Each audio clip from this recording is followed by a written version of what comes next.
Thank you very much, Jill. And I want to thank everybody in the KARL family for actually being here, because this was just, brainstorming. Susan and Jill and I were just brainstorming about KARL and KARL events in this period. And the last time we got together as a group and all that. And so we said, look, why don't we create an environment where we will get together as often as we want as KARL family to have conversations about things that matter to us. And so we tried this as a flyer, and lo and behold, I think we had, 80 people register.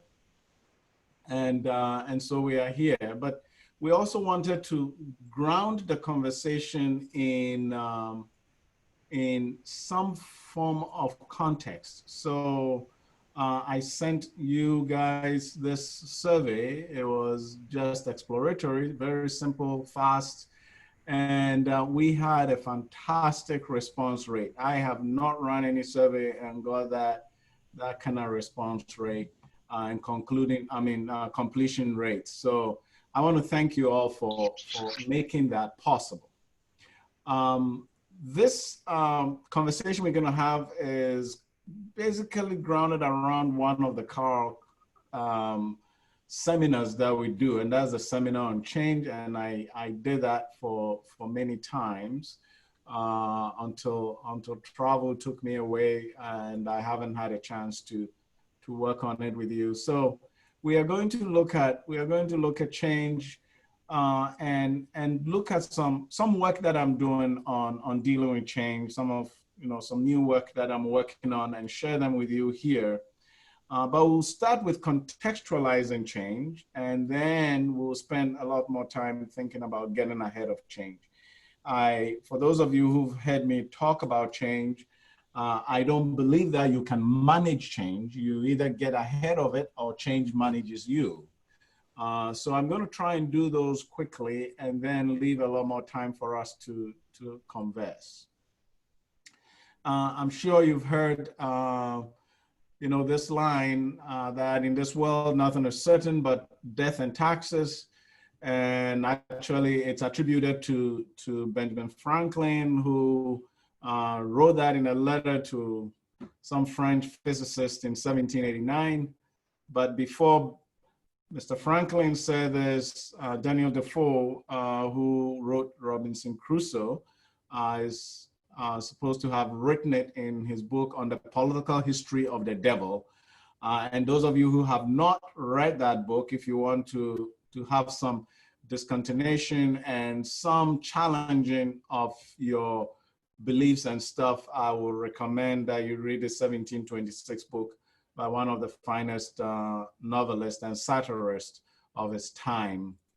But in taking that, Mr. Will Rogers said, even though death and taxes might be the only certain thing, there is a difference between death and taxes. And that's because death doesn't get worse every time Congress meets.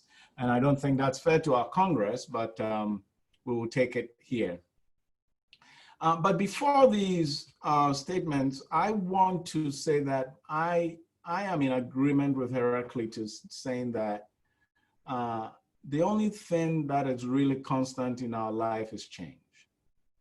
And anybody who stops to think a little bit about it will see that, because change happens every moment. And we can look at change as in three contexts. We can look at change as change that is imposed on us, change that is natural, it happens whether we are there or not, and then the change that we select to implement. And so whenever people say they don't like change, most of the time what they are talking about is either the change that is imposed on them or the change that is naturally occurring in their lives that they don't particularly like. Now, to select change implies that you are making a choice, right? That you have alternatives and you are choosing a particular option that you believe will be useful or helpful to contribute to you attaining your objective. Therefore, choice, any change that you are choosing is purposeful, and that's selection or elimination of options. That makes it an economic problem. And those of you that, spend some time with me and we've traveled together would have heard me say this, that all problems that confront us are fundamentally economics if they involve choice. And that choice is always rational when it is purposeful.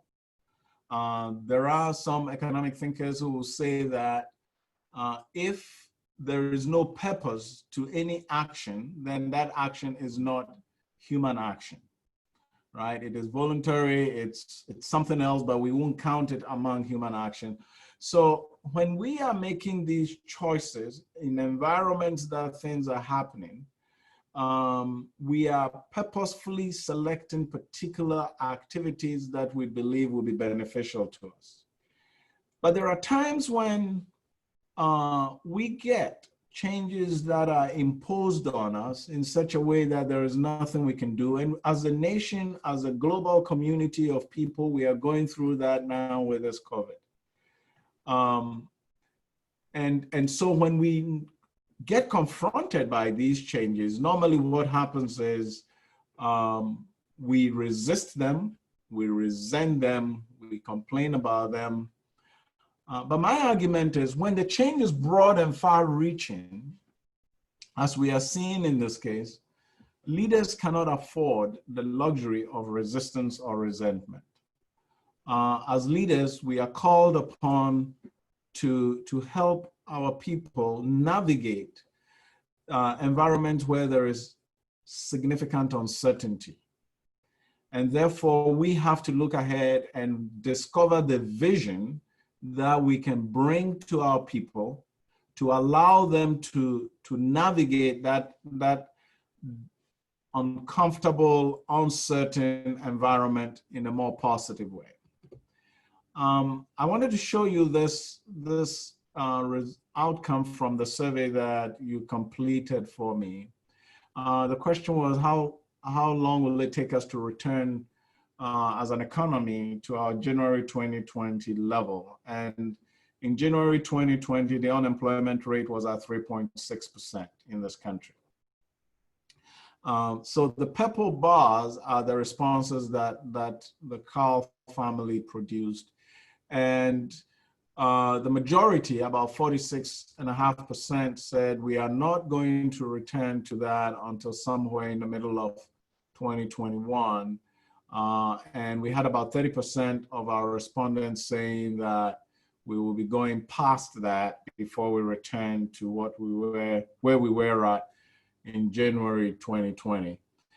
Incidentally, Fortune magazine did a similar survey with the CEOs of Fortune 500 companies. And we have a similar distribution as this. And from their question was a little different. Their timelines were a little different. They were looking at past 2021 and then past 2022. But about 60% of their respondents were looking at not getting back to the January level of the economy until we get somewhere in 2022. That creates significant discomfort because it forces us to start thinking about a slow return, if at all. And later on, there is a question that we had asked about whether or not these changes are temporal hiccups or they are new realities, new normal. And the majority of us said these are new normal.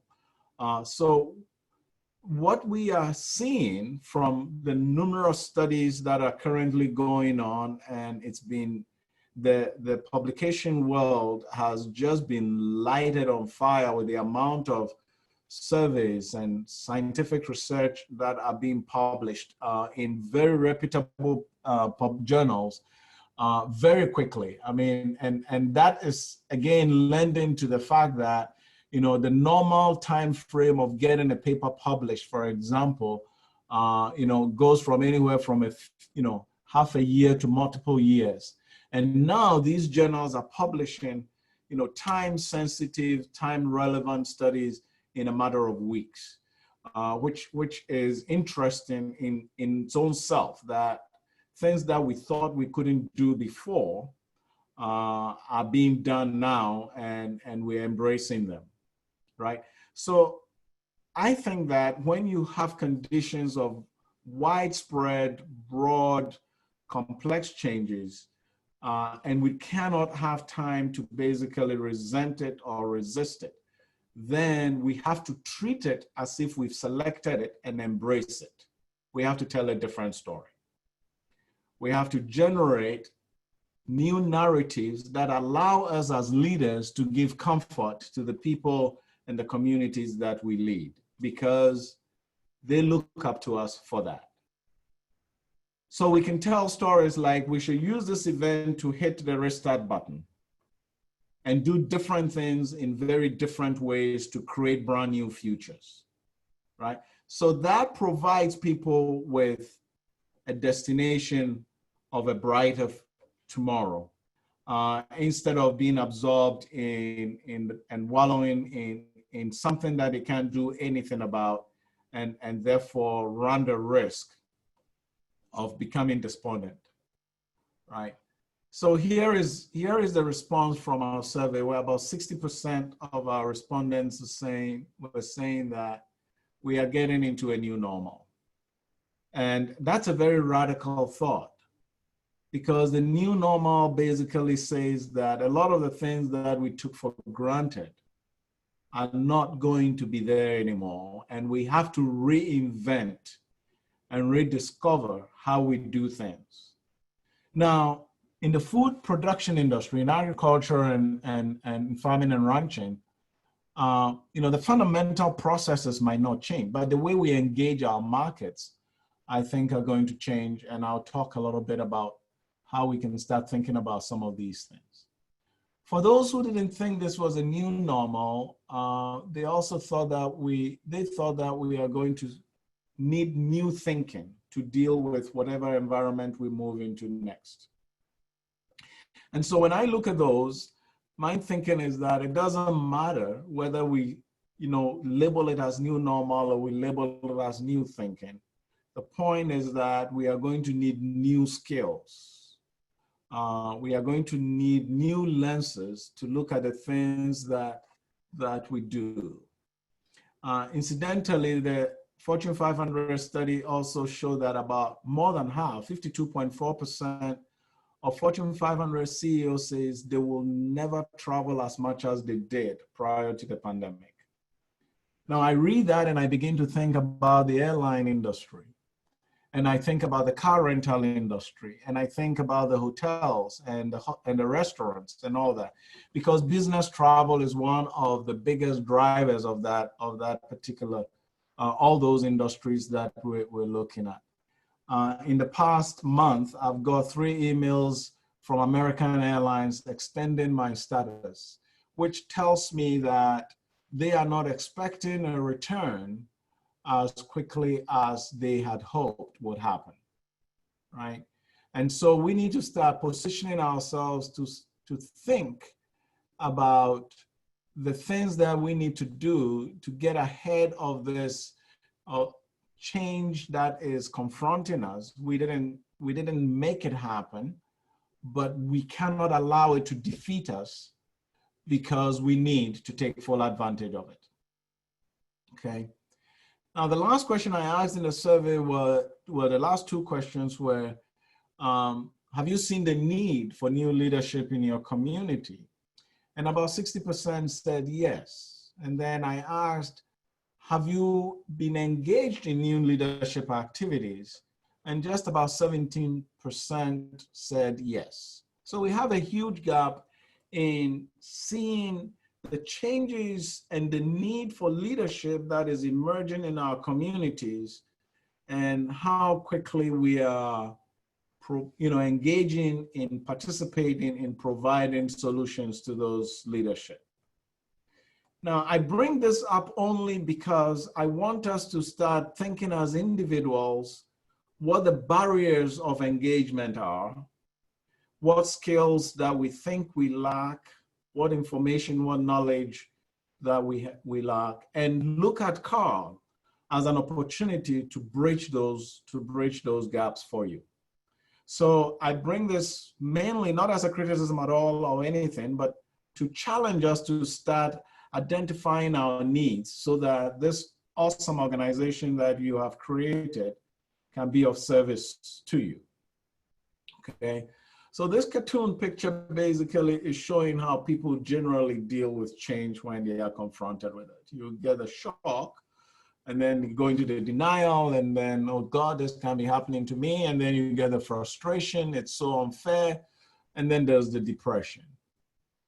I can't do this. And then hopefully we come about to the exploration and start talking about, yeah, maybe we can, might not be so bad after all. Let's go do this. But this could take time, and along the way, we could lose people. We could lose people who are enthusiastic, who can make things happen. So the role of the leader, basically, amid this change is, how do I avoid the valley? What stories, what skills, what tools do I bring to make sure that we don't go through, what I call the psychological process of transformation, and position people to start thinking very quickly within their economic activities. Okay. So here is what I'm working on in terms of looking at how can we develop some principles that will facilitate the development of adaptation capacity when confronted with existential change events. The truth of the matter is, all the epidemiological studies that I'm looking at are talking about multiple waves of this happening, primarily because in the absence of biological or pharmaceutical solution to viruses, often what happens is they go through cycles. And since it looks as if we haven't yet understood this particular virus from the scientific perspective, those cycles should be planned for, and if they don't happen, great. But if they happen, then we are ready for them. And so I'm looking at this not only in terms of COVID-19, but all the future challenges that will confront us in our communities. And tell you the truth, I mean, I'm looking at some of the things that are happening, and I'm looking at some of the changes that some of the knowledge companies, like the tech companies, Google, LinkedIn, and WhatsApp and Facebook are doing. And I'm looking at those things and I'm saying, this could be great for us as small communities. But we can talk about that in just a little bit. So these 5 principles basically are looking at, a lot of it is about how we think. Okay.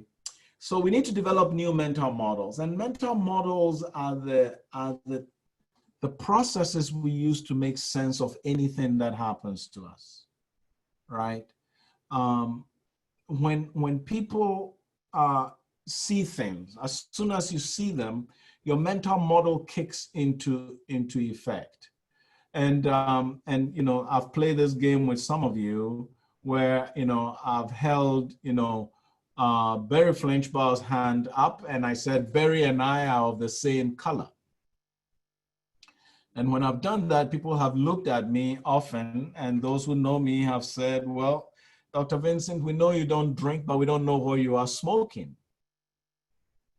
Because obviously Barry and you are not of the same color. And then I'll ask Barry then to, smile, which is not very difficult for Barry to do. And so he'll smile and I'll smile, and I say, our teeth are the same color. And so, well, you weren't talking about that. Who talks about color that way? Well, I just said color. I didn't say anything else. But the mental model kicked in, and you had color, and you associated it immediately with skin color. Okay? So we need to develop new mental models that allow us to see things through different lenses. We also need to move from where we see things as linear and interconnected to looking at them as systems. So when something happens at this point, other things are happening at different points, but they are separated by time and space, right? So in the case of what we've gone through, as people got sick in the meat processing industry, they had to shut down. When they shut down, there was a supply reduction on retail side. Meat prices started going up. And then there was no purchase of livestock. So then livestock prices started going down, right? There is this system effects that happen always. You know, some wise person has said earlier that no human is an island. And so we live in this system, and we need to begin thinking a lot in terms of systems so that we can look for these feedback loops. And the critical thing about systems is that there are always feedback loops that either reinforce things that are happening or basically rebalance them so that they get back to normal. We have to know the assumptions that we are making about things that are going on. And we have to be very willing as leaders to challenge those assumptions. Often we get into trouble when we take our assumptions as facts. Assumptions are just facilitative statements that allow us to reach particular conclusions. They are not true and they are not false. There is no value judgment at all to them. And you can make any assumption to allow you to reach a particular conclusion. In my research class, one of the assumptions I force students to think about is the very simple algebraic statement that A is equal to B is equal to 1. If you accept that assumption, that A is equal to B is equal to 1, we can prove that Winston Churchill is a Black man. Okay? And the critical thing is that without challenging the assumptions and making ourselves believe that we have found the truth, or when our assumptions are so buried that we don't even know they are assumptions, we run the risk of not looking through the right lens at what is going on around us. The fourth principle is knowing the difference between bold actions and rash actions. Aristotle said, it is wise to not be too brave because otherwise you become foolhardy, and not to be too afraid because cowardice is resented in all communities. But in times of radical change, we need leaders who can make very bold and take bold actions. You know, make bold decisions and take bold actions. But those have to be grounded. Those have to be grounded in the right mental models, appreciation of the feedback loops, and built on the appropriate assumptions. Because when any of those are not right, then what happens is that those bold actions will begin looking like they are rash and unthought through. We also have to be cognizant of won't and can't. People say that very easily. I'll use a story of a shoe factory to illustrate this. A shoe factory was looking at expanding its markets. So they sent 2 scouts to the same country somewhere in Africa. And then they sent back, each of them sent back an email back to headquarters. The first one said, they don't wear shoes. The second one said, they don't have shoes. One word, mental model, assumption, changes, results. When we are confronted by any discomfort, we have to understand when we say we won't do it or we can't do it. One is talking about choice without constraints. The other is looking at constraints to our ability to deliver. Knowing that difference would allow us to see opportunities in very different ways. The fifth principle, which can almost elude us, is this need to trade efficiency for effectiveness. Now, I define effectiveness as objective-driven efficiency. Over the last few decades, we have been telling our customers stories about how they should select us over other people in our competitive environment. And most of it is about price. We will give you the best price. We will give you the lowest price. As a result, we have exported a lot of the things that we can do in this country to lower cost locations. We even have a name for it. We called it outsourcing, offshoring. Now, when we get a global catastrophe like we did and supply chains are messed up, and somebody says we cannot produce syringes, face masks, simple materials that this country invented in this country, that becomes very disturbing.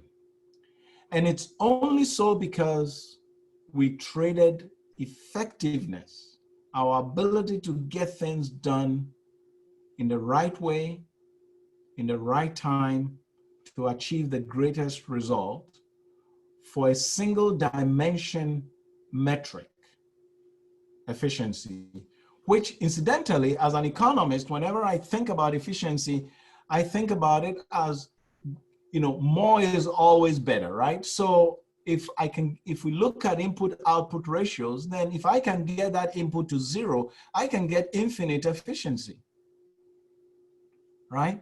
But everybody knows that by the time I get, by the time I get my land to 0, I have no crop production.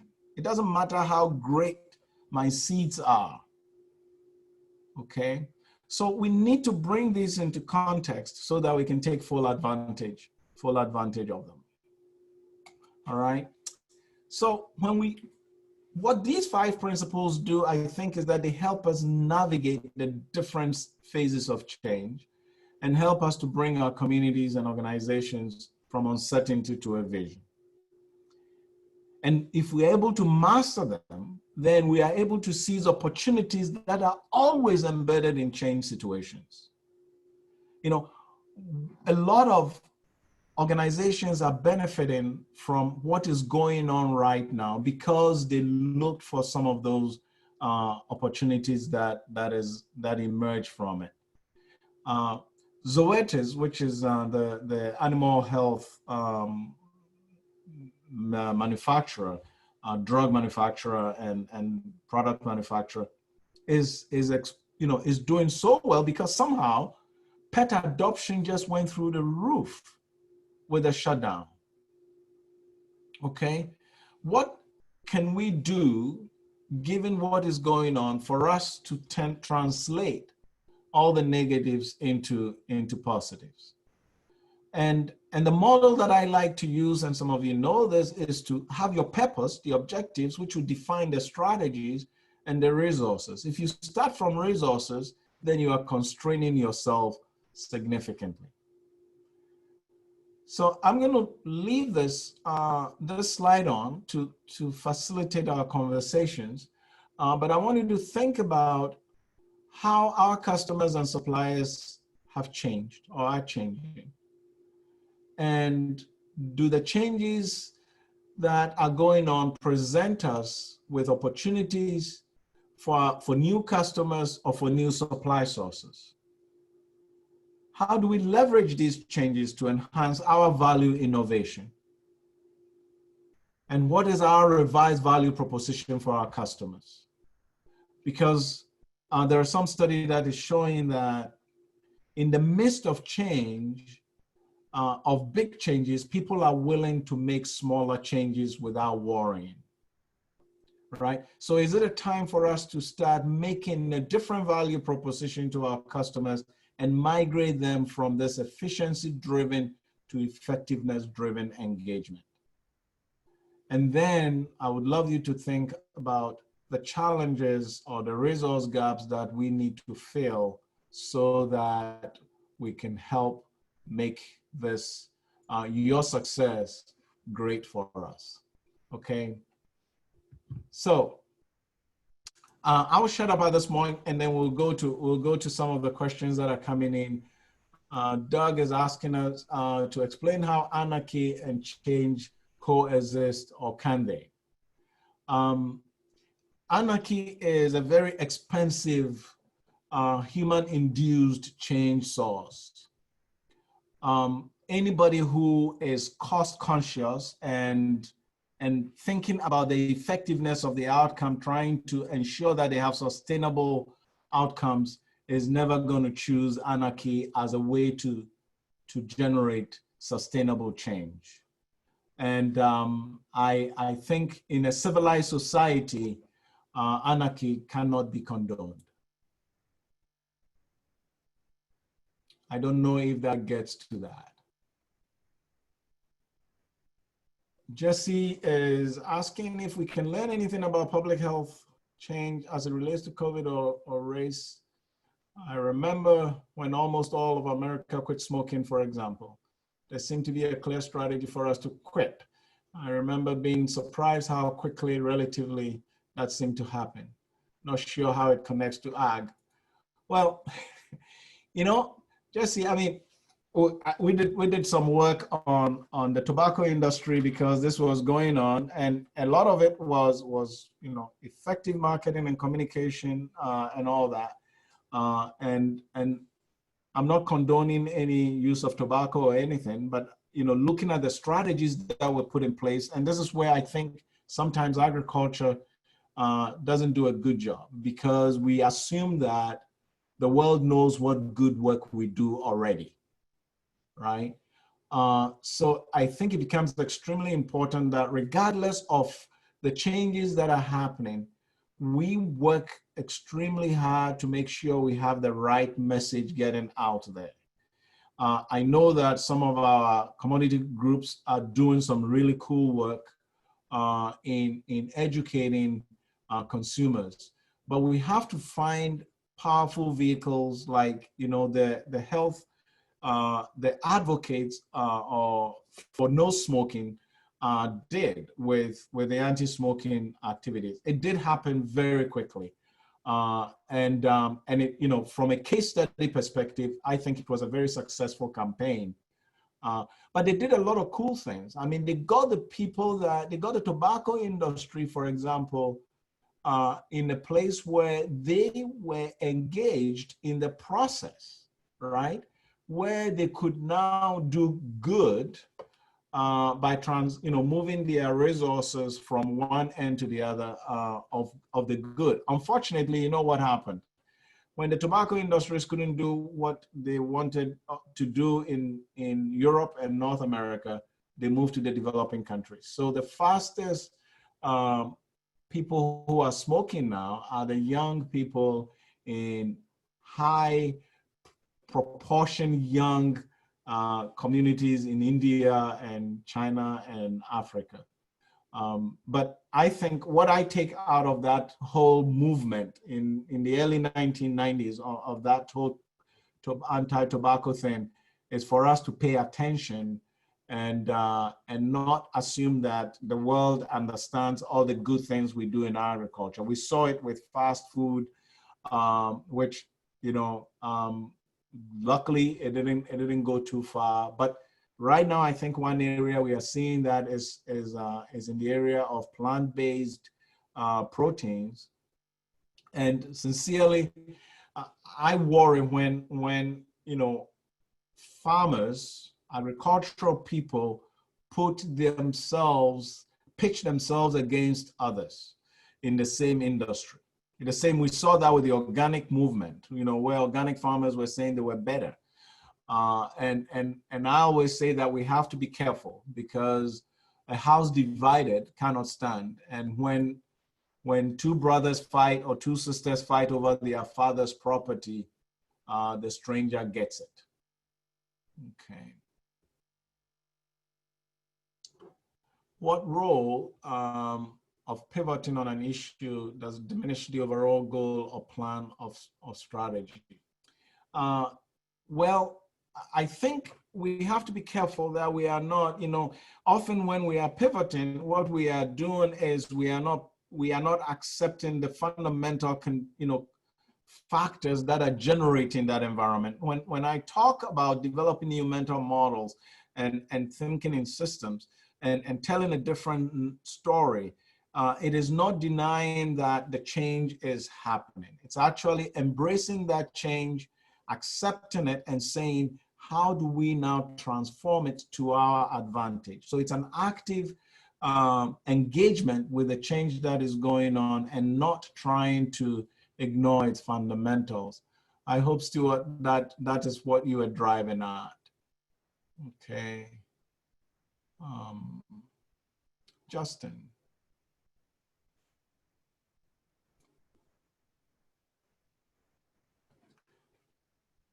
Right. Yeah. Well, we could. And so, Justin, where we are at the moment, we could do that. There is no reason why we can't. Originally, I had thought that we could have a broader conversation, and then talking to people, I realized that bandwidth is still not something we can take for granted across our beautiful state. So, will Justin, do you think it would be okay if we, instead of trying to have this conversation, if we did sort of a poll on this, and then we can have the data, people will have time to think through it, and then we can talk about it at another event?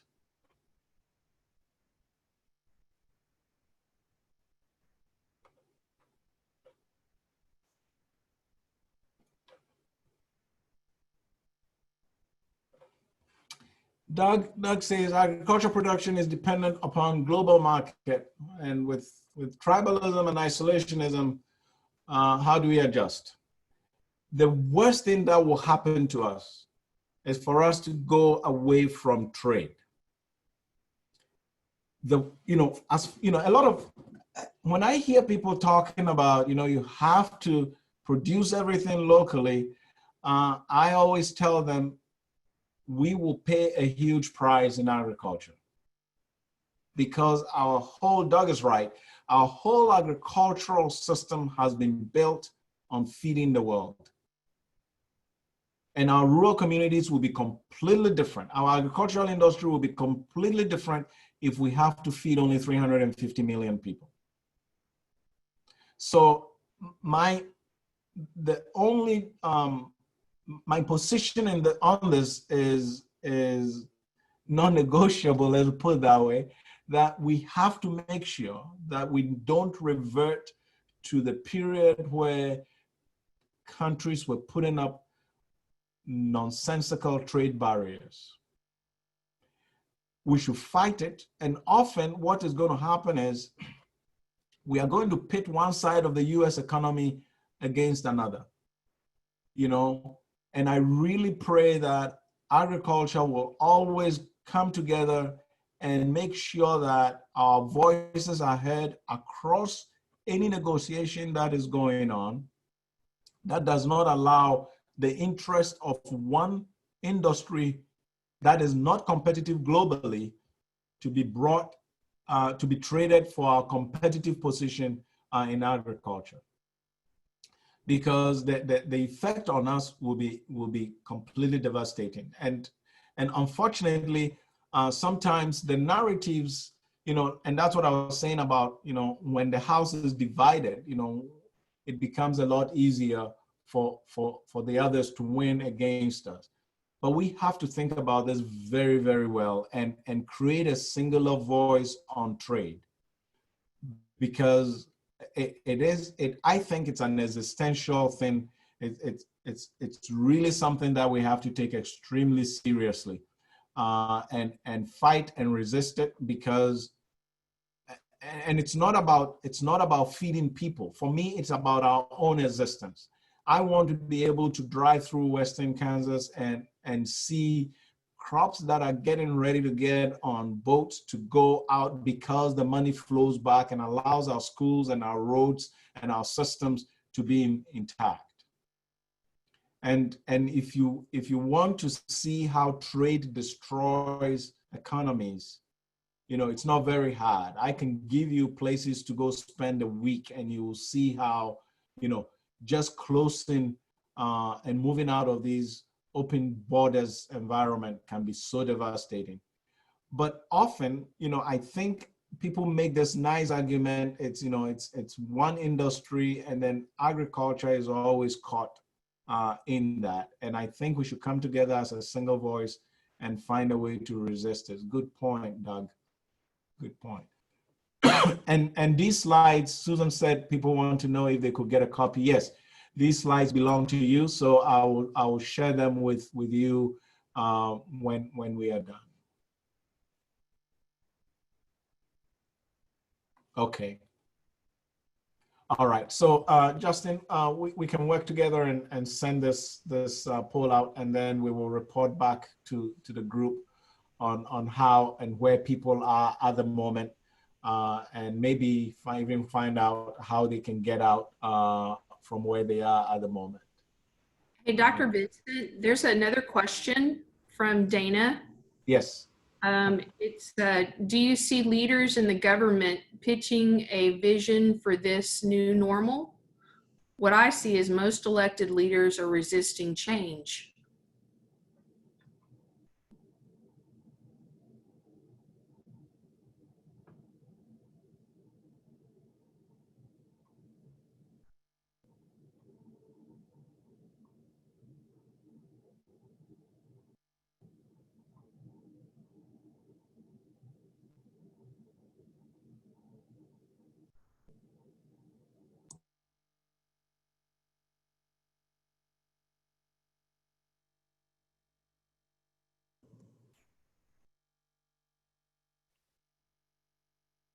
Dr. Vincent, did we lose you?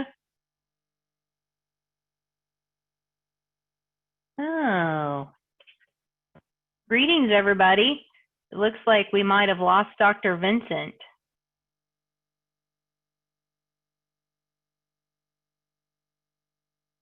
Can you guys hear me? Can anybody hear me? Yes, we can hear you. You'll just have to fill in where you left off. Yeah. Throwing a government question and Dr. Vincent disappears. Yeah, we do have another economist on the line or two, so they could always step in and take Dana's tough question that you posed to the group. Let's wait and see if Jesse thinks that Aaron can tell some jokes. We could wait just a little bit and see if Dr. Vincent hops back on, but let's. Oh, Dana's even got her K-State Research and Extension coffee mug. Look at that. Yeah, that's an oldie but a goodie there. It's one I haven't been able to let go, I have to say. Yeah. Good. Well, everybody, if you've got more questions for Dr. Vincent, maybe we could fire some questions to our email addresses, but for now, I think we'll probably might just be best to sign off for now. So, but we will, moving forward, we'll probably plan to have more cafes. We'll plan to have more KARL cafes. So, as we mentioned earlier in the call, we do want to make sure that these are relevant to, challenges and things that we see every day in our daily lives and the things that are affecting us. So, moving forward, we do want feedback in terms of things that we can do to be better. Susan, do you have anything before we kind of wrap up our call? Well, I know those of you who requested slides, if others of you want slides, just let us know, or we can send them out to the whole group. And I know that Jill and I have had good conversations with Dr. Vincent. And I think our goal here is to keep people engaged, and really, if there are topics that you want to have a discussion about, we're going to encourage that and talk about issues that are relevant to all of the KARL alumni and people who are involved with the program. And I know that Dr. Vincent is eager to do that. And he's going to follow up with some more surveys that would be brief. But Justin, the question that you posed there, and I think he would be prepared to put information together out in a survey format so that people could respond that way. And then that's probably going to spur some other topics of conversation as well. Susan, in the chat room, it just said Dr. Vincent's back on. So. Okay. I am back. I don't know what happened, but it's technology. We're glad you're back. And if you wanted to address the last question that right before we lost you, Dr. Vincent, and we are glad you're back. Do you see leaders in the government pitching a vision for this new normal? What I see is most elected leaders are resisting change. It is hard for them, you know, I mean, because if you say there's a new normal, then what are you changing, right? And so the longer you can postpone it until people get used to it, maybe you don't have to deal with it at all. It will just fall in place. And so I see that from pure strategy. And this is why I've always said this, and Barry and I have had very long conversations and arguments about this, where I say, you know, there are times when we have to tell the politicians that it's okay. We understand the economic decisions they are making, but those economic decisions are for themselves. We cannot wait for them to make decisions for us, right? So in an environment like this, it's always okay. We can talk all policy and get mad at policymakers and all that, but in the end, we have to run the business. And it's that thing that calls on us to say, regardless of what is going on in DC, we have to look at what is going on in McPherson County or in Lyon County or in, Newton, and make a decision that will allow this business to be operating next year and the year after and the year after, so that when that young kid finishes K-State and decides to go home, they have a place to go, right? And take this pride that not under my watch will what grandpa and dad left is going to go out of business. So yeah, I mean, people are always going to make their very rational decisions about what they do and what they don't do, right? And it's always in their own interest. So we cannot let that sway us. And this is why you have to develop new mental models and thinking systems and appreciate the fact that the assumptions people are making are real to them. They are not lying to us. They are not doing anything. They are just truly believing that, well, I don't want to talk about it, or they will truly believe that this is not a new normal. And that's okay. But if you believe it's a new normal and you don't go along with it, you are in conflict with yourself, right? I hope that helps, Dana.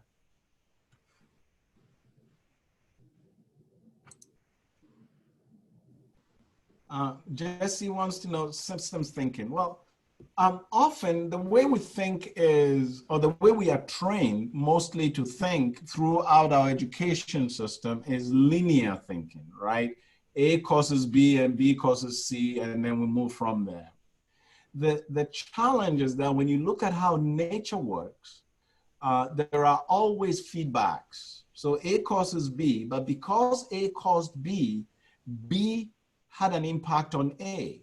In our economics class, you have, supply and demand, and we create this nice intersection, and then we say that, well, quantity was discovered and price was discovered and the market cleared. Well, we make those assumptions to help people understand very complex issues.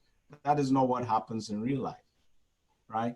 Because when prices go up, what do consumers do? They buy less. And because they bought less, a few hours or days or months, whatever the production cycle is, suppliers reduce their supply. That is a negative feedback that is going and saying, hey, prices are too high, you are not selling, your inventory is building up, so reduce supply. So then you begin to reduce supply, and then you create a shortage in the market, and then you don't meet consumer needs, so prices begin to go up again as consumers start scrambling for things. We saw that with toilet paper a few months ago, right? So the critical thing is whenever we forget these feedback loops, we begin to behave as if the decisions we make lead to instantaneous results, right? When you think in systems, you recognize the time delays and the feedback loops that are happening to every decision you make, and you build that into your expectations and your timing. Jesse, I have a ton of reading on this. If you're interested, I'll send them to you. I'm looking for people who will work on this. I just got an NSF grant to actually look at what they call in the food, energy, water nexus. Technologies that would allow rural America to thrive over the next 50 years. So there are these cool technologies that are sitting out there and nobody's paying attention to them. But we have often looked at those technologies in isolation. When you put it into a system, all of a sudden they begin to make sense or not make sense. And so we are doing quite a bit of work in the systems thinking area and modeling in those areas. Yeah. Jesse, did that help? Okay, thank you.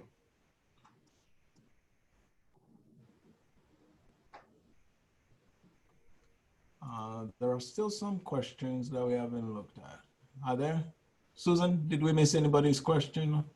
I think we've covered the questions. Now Jesse's only last comment to your response was all funded if it means we plant less corn. Yeah. We love you, Jesse.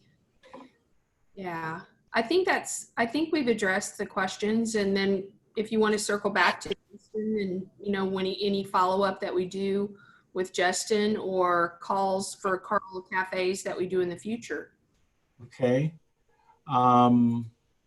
Oops. Let me just, yeah, we will. So, and this is how actually we envisage this whole process to behave like, where we will get together, we will chat, and then some idea for an activity will come up. So, we are going to take Justin's question and we will shoot out a very short survey to you guys for that feedback. We will write a brief report on that, summarizing the results so that you have that as information. And we will also come back to you and ask for ideas for, future cafes and how frequently you want us to do this. Because as I was saying, I see what has happened to us over the last few months as an opportunity for us to rethink everything we do in KARL. And engaging alum has been one of the most difficult things for us because it always entailed a lot of logistics and planning. And, we are going to go to Dodge City and have dinner and have this auction and bring a few people out. Now we don't really have to incur all those logistical costs. We can do it right here from our living rooms, bedrooms, basements, and have a great time together. And we can do it as frequently as we want. So we are going to come back to you and ask if this was useful, if you want to continue doing it and how frequently you want to do it. What I've told Jill and Susan is that we will then find the best content owner to bring to KARL. And this is the advantage again.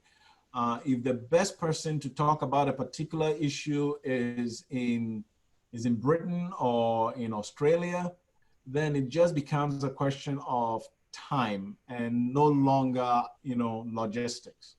If we can bring that person to us so that they can bring their knowledge, we will do that. So I see this, if you think it's useful, it's something that I think I will devote time and work with the KARL staff to make sure that we continue doing it. Okay. So I cannot end without talking about my mentor and my benefactor, George Morris. George was a beef farmer in southwestern Ontario, a very brilliant man who took me under his arm, did some really cool things for the Ontario beef industry and the grain silage industry. And George always said, if we want to keep our traditions, we need to change them before changes are thrust upon us by others. Because when that happens, we will not be in charge of those changes. And I really think that rural America and agriculture and all the traditions that I have come to really respect and adore since moving to Kansas almost 2 decades ago, from a chance meeting with Barry Frenchby in Minnesota. And those of you who haven't heard the story, you can ask Barry, and I'm sure the story he tells you will be very different from the one I will tell. But I think that we need to protect what we have and the lifestyles we have, and we have to think about how we do it so that we are not forced to make those changes under duress.